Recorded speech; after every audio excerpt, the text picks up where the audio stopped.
right, good morning. It is almost 6 o'clock and I am being driven to the airport by my fellow co-host who is not going on the trip. I'm not going on this trip. And so it will just be me. And I am very excited to be alone with my thoughts and not have Garrett in the car finally. He wanted me to go so bad you have no idea. I wanted to go so bad you have no idea, but it just didn't work out. Job, life. But at least I could take him to the airport. Right, so I'm flying into Charlotte, and then from Charlotte to Rhode Island. And then from there, we're gonna drive the car and head back. So we'll see y'all then. Ciao.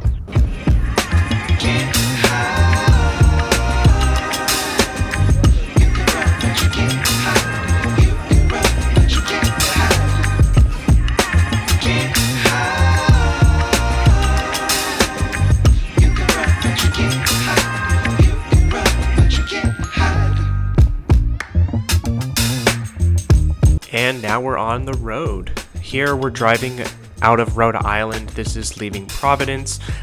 Went south, and I have the whole trip right here where we were going.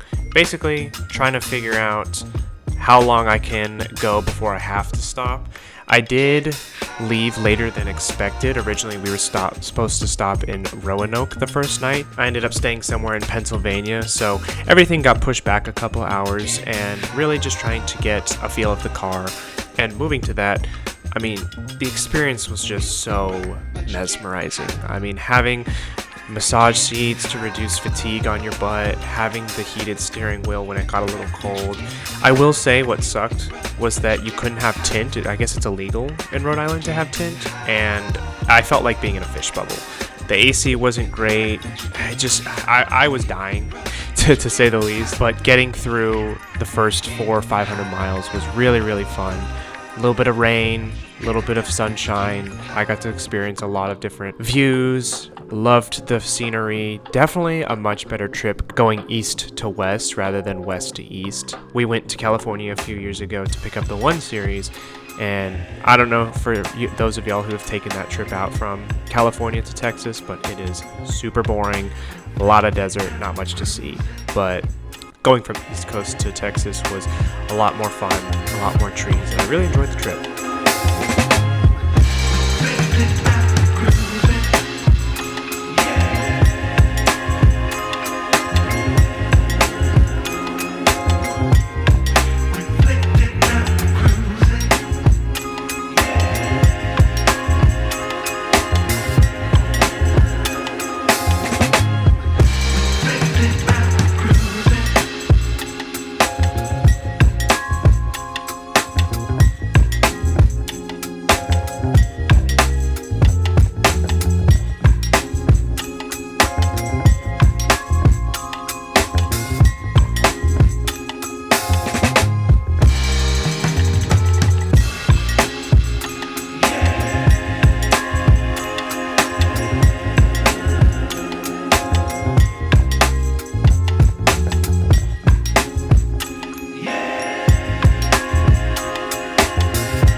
So stopping in New York, right outside in Yonkers, we did our first fill up. Fortunately, I got in right before Sam's had closed.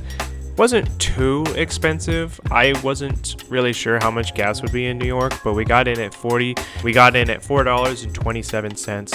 Filled up about 15 gallons, so covered about 400 miles this first day, and was able to finally stop in our first hotel. Was very excited to rest my head, have a full tank of gas for the next day, and end on a high note.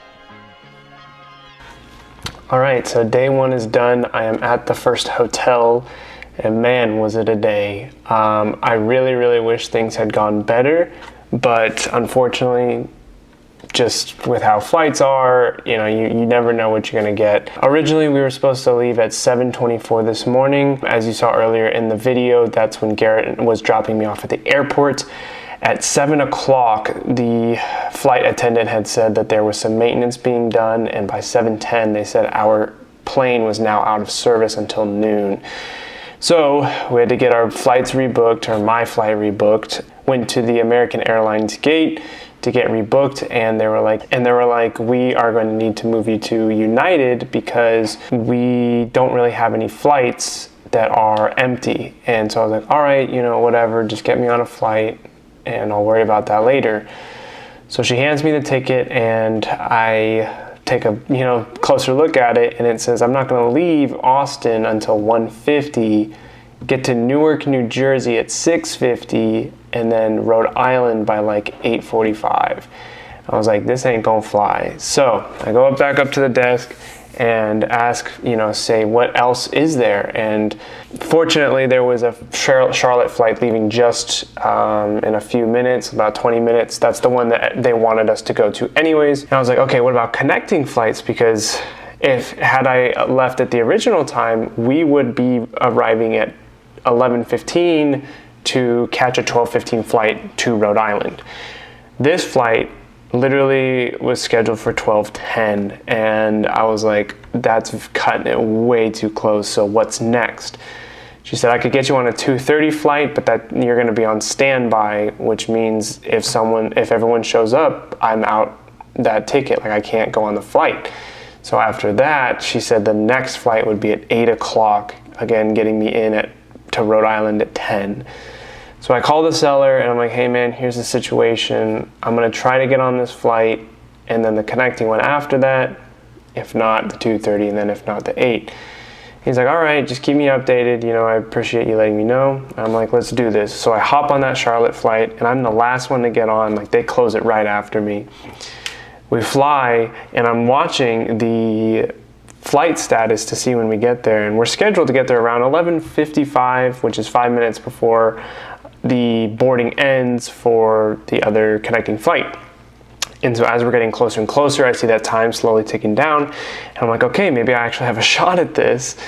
And we touch down at 11:40, and I'm like, okay, I need to be out of this plane in the next 7 minutes, because if you walk from Terminal B all the way to D was about 13-minute walk, and I was at B14, had to get over to D7.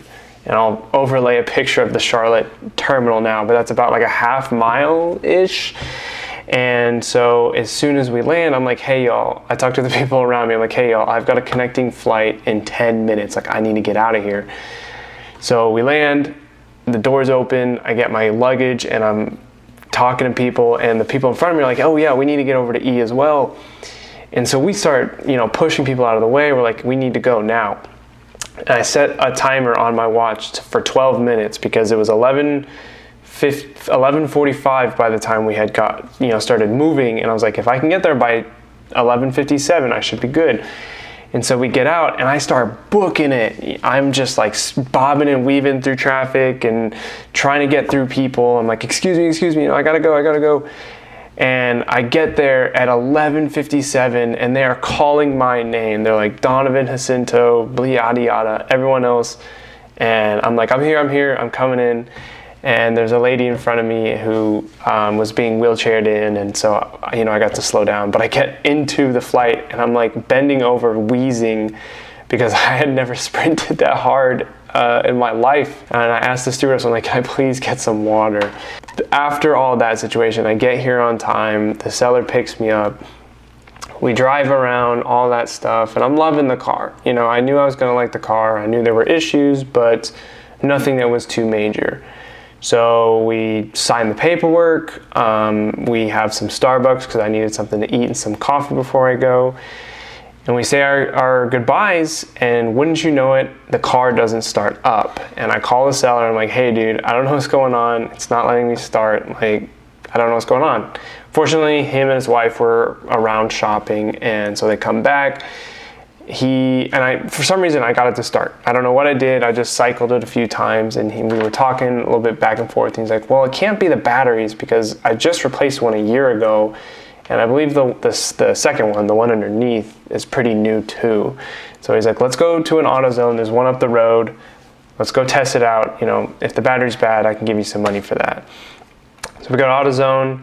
He tests the batteries. They're good. Both are good. And I'm like, I have a sneaking suspicion it's something at the front. So I'm like, test the terminals. He puts the positive and the negative, and he's like, I keep getting this weird no connection thing or bad connection, whatever. And then finally he gets a read and it says poor connection or, you know, poor quality, whatever the readers say for AutoZone. And that sort of clicks in my head. There's probably some wiring issues between the two. You know, I'm going to jump ahead in the story and come back, but when I got to a stopping point in New Jersey, I had to go to the restroom and pick up some stuff at Lowe's. And when I went back to the car, again, it didn't start. So I went in to buy some jumper cables, had a guy help me jump it, started right up. If you ever jump the cables, I believe for the E38, the jump terminals go straight to the starter. There's no fuse in between, like it's just pure starter terminals. So you know, there's something in between that's causing that issue. So back to the story of the drive. I love the car. I mean, just for the first 5 or so hours, I mean, I knew I loved this car before, and now that I own one, I can 100% say the driving experience is exactly what I thought it was. Granted, it's a 23-year-old car. It's a little rough around the edges, and I've already found a lot of problems on top of the one that I've mentioned, but there's nothing super major that I would be really worried about, because I'm really looking to own this car for 3 to 5 years at max. I want to move into a better example in the future, and one that maybe is more desirable, more rare.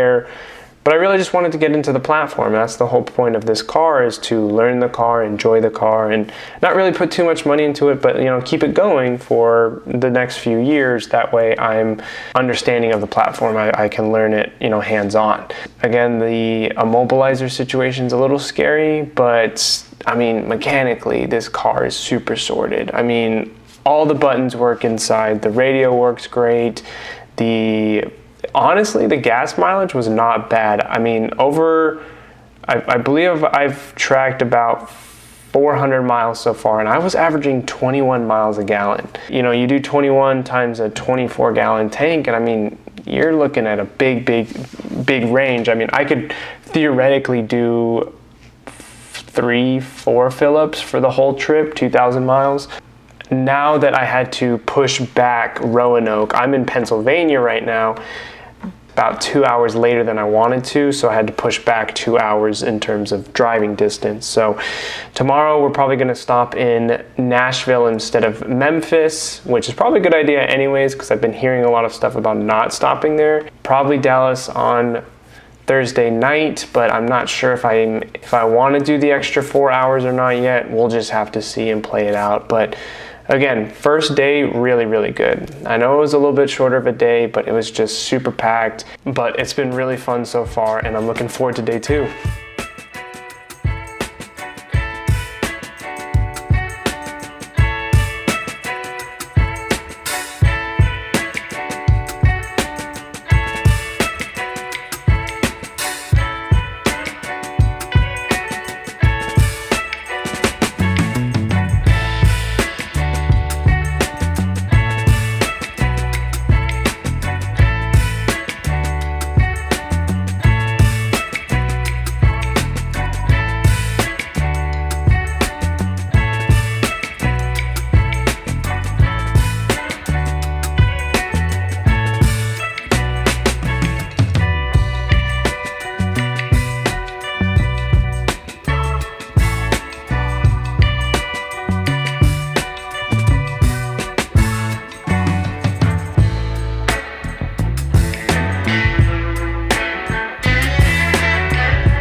So we are now in a rest stop in Pennsylvania. Day 2 is going good. We're about 3 hours into the trip. We've got 7 more to go.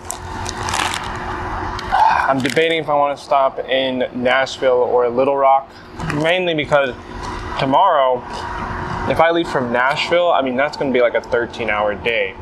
Versus today, if I do it now, from Little Rock to Austin, it'll probably be closer to maybe 8 hours.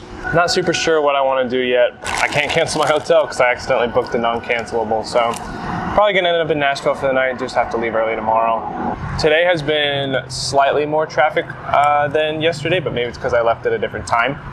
Yeah, so far so good. Running out of music, so I'm asking my friends for some suggestions, but might be pulling up some podcasts soon. I had a lot of funny moments that I've tried to record over this time so far, so yeah, just a quick stopping point and we trek on. Pulling out of Roanoke, where we should have ended last night, we continue on our trek. Tonight's stop was originally Memphis, but as I mentioned, we got pushed back, so we ended up in Nashville. Maybe a little bit of a blessing in disguise, as I was told that maybe stopping in Memphis isn't the greatest idea, so regardless, we are on our way to Nashville, ETA about 8 p.m.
Alright, so now we are in stop 3. We are in Nashville, Tennessee. We had to stop at Hattie B's. Got myself a large dark plate, and they gave me, I told them it was my first time, and they gave me both desserts, so I'm really excited to try it. We got all of our food here. Super excited to try it. I went with the hot, not the clucking hot, because I feel like that'd be too much for me right now. But I'm super excited and really tired, ready to get home to the hotel and ready for another day. And starting with the drumstick, we're gonna go raw first.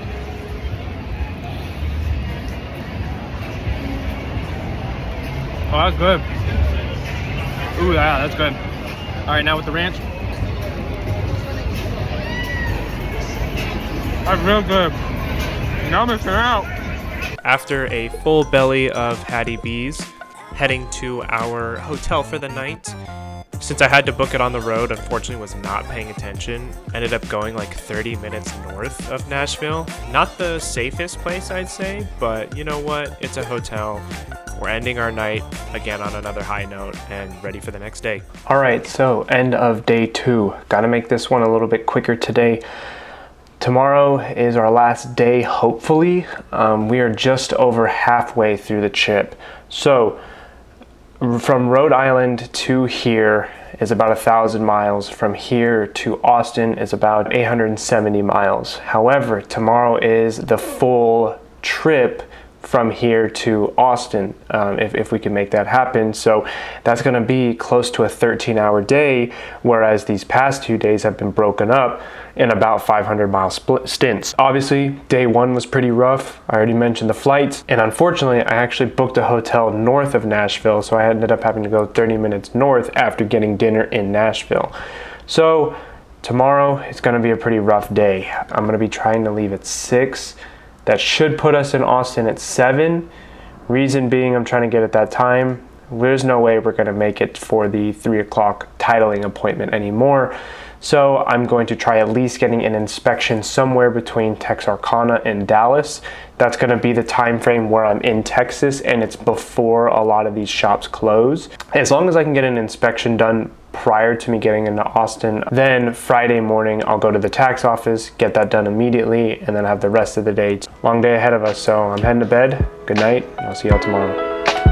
All right, so starting day 3 bright and early, headed out around 6:30, getting to Nashville again to do a quick fill up. This time we got in at a full tank almost, pretty much 21 gallons. $90 for only $4.20 a gallon. And I took this video because you can see just how much more trees there are.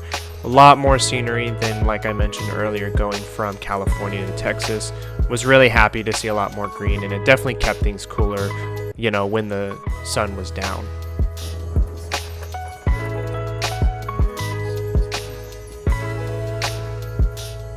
All right, so quick update. We are stuck in Jackson, Tennessee right now. Went to a rest stop to go pee, take a quick break, and I noticed a lot of smoke billowing out the side. And lo and behold, the rear regulator has absolutely dumped, like gushed the power steering fluid. I had to pull over, called a couple places. Luckily, the AutoZone here had some power steering fluid, and now we're at a guy named Tony. Got referred to him, and as you can see, he's got a phenomenal shop, and I am more than fortunate that he was able to help me today. So hopefully we can get this solved.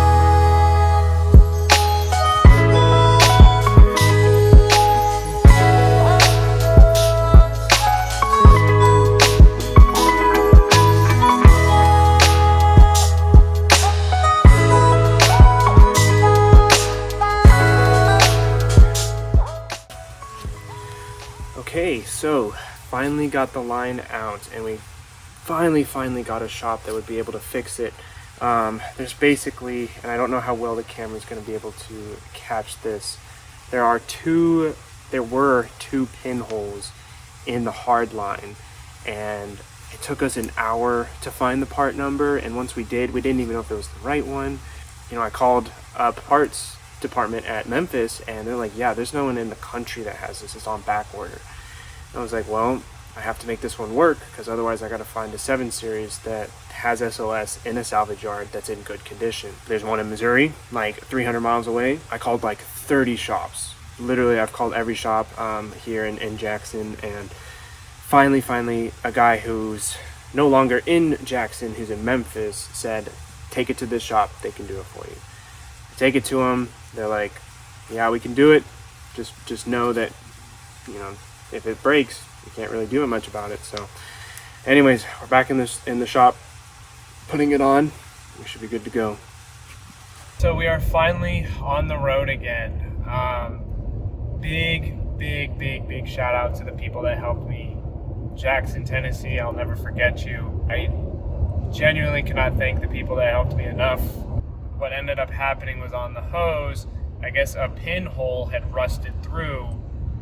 2 actually, and so we saw the one, we knew where it was coming from, so I called a bunch of shops. The last one I called, from a suggestion from the guy who let me use his shop, he said, oh, I'm actually in Memphis now because I'm no longer in Jackson. So he said, but there's a store that might be able to do what you're doing. If anyone's able to make it happen, these people are. So I call him up, good old Frank picks up, and he goes, meet me around the back where the roll-up doors are.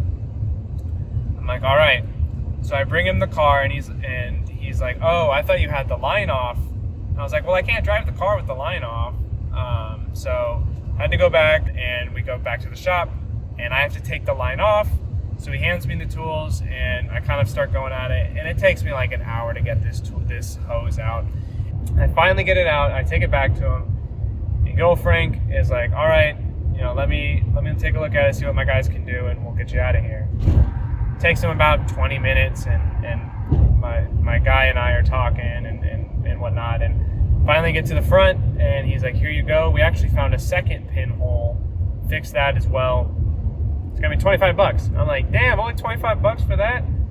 So I tipped him a little extra as well, and I was like, thank you. Like, I cannot thank you enough for, you know, helping me out here when I literally had no other solutions. And so get home, or at least to the shop, and stick it on and, you know, pour a little bit of power fluid in to see if it's holding, and lo and behold, it is.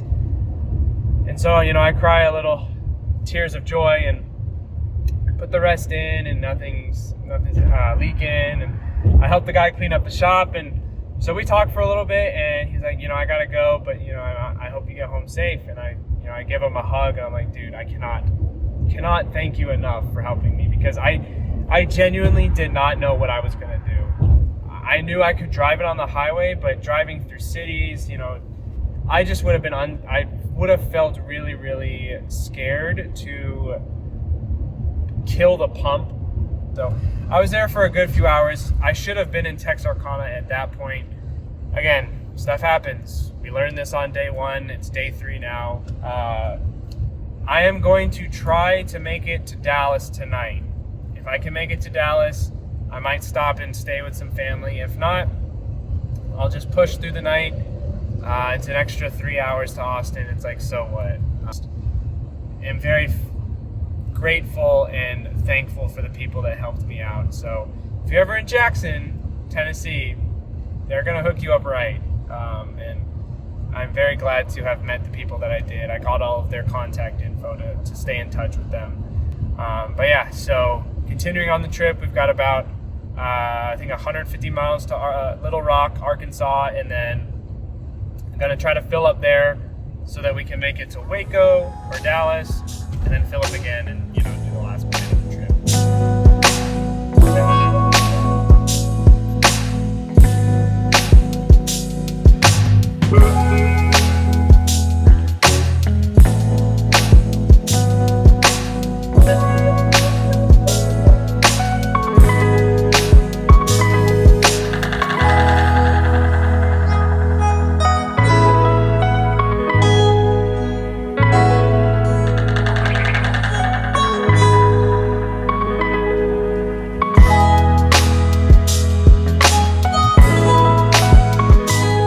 Day 3 is now complete. I am now in Greenville, Texas. Finally back in the state. After what has been a very, very long day, I am tired and happy to be at least in a bed. I'm very, very fortunate that I had a buddy who has a property out here. He's letting me borrow it for the night. It'd be easier to basically go through here versus go to Dallas and then to 35. You know, we're here after what seems to have been one of the longest days in a while. All of what happened today, I'm just glad to be at least getting the car safely home. You know, it's fun. It certainly has added a level of uncertainty. It was a good learning experience for me, thinking on the fly, how can I solve the issue? You know, I mentioned it in the previous point when I got back on the road. I really, really wish I could have documented more. It's been really, really tough trying to have enough energy to film on top of driving 10 hours a day. Again, I'm sorry that there couldn't have been more. Like, this could have been like a really, really good video. I am doing my best with what I've got, and one more day, I think I'm about 350, 400 miles away from home. Gonna get a full 8 hours of sleep, so probably gonna be leaving here around 9, 10-ish, and be home probably around 4 or 5. So yeah, looking forward to it. Last day. Starting day 4 off strong, and we're getting our state inspection so that we can get it titled right when we get into Austin. Almost didn't pass because one of the headlights was giving me an issue because they were depot aftermarkets, but was fortunate enough that they let me pass after we kind of fiddled around with the wiring. But getting through Dallas, I've done this trip many, many times, leaving from college back to my hometown, and was really excited to have a short day of only 4 hours. Wanted to wrap this trip up after a harrowing day 3. Not long after, we stopped at the check stop, had to get our obligatory kolaches, and also hit 100,000 miles just as we were entering Austin, so was really excited about that. And again, just finishing this trip off with little hiccups. This has been a dream car of mine for quite some time, and I'm just super, super glad to have it home. As always, I'm your host, Donovan, and thank y'all for watching Your Favorite Garage. Until next time.